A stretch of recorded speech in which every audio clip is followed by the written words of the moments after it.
Au centre de cette égide, on remarque donc un gorgonéion qui est une tête de gorgone, peut-être méduse, qui se caractérise par son regard pétrifiant.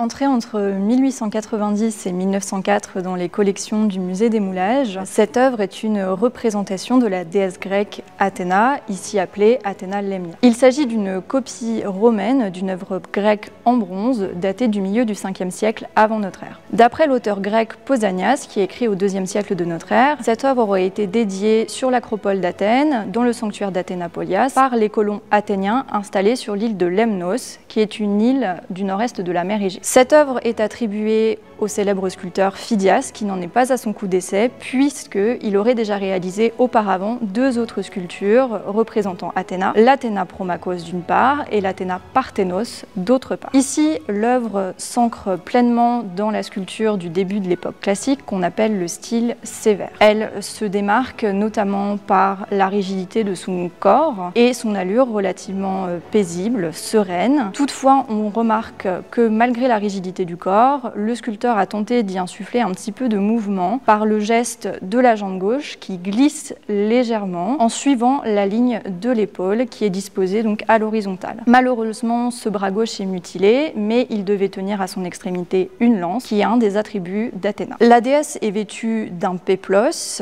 sur lequel elle porte donc sa célèbre cuirasse, l'égide. Au centre de cette égide, on remarque donc un gorgonéion qui est une tête de gorgone, peut-être méduse, qui se caractérise par son regard pétrifiant. Enfin, on remarque que la tête dénote par rapport au reste du corps, puisque celle-ci possède un traitement beaucoup plus souple, beaucoup plus fin, avec un modelé beaucoup plus léger, beaucoup plus réaliste. On remarque donc que la coiffure est également très simple, avec donc une coupe courte, légèrement bouclée, avec un ruban, mais surtout l'absence de couvre-chef, puisque la déesse à l'origine devait sans doute porter un casque. Ici, il n'est pas présent parce qu'elle le portait sur sa main droite, qui est également disparue. La déesse donc couvre ici avec un regard bienveillant les spectateurs, ce qui retire un petit peu cette allure martiale de la déesse et qui la renvoie ici à sa représentation d'une déesse non pas de la guerre, mais de la paix après la victoire.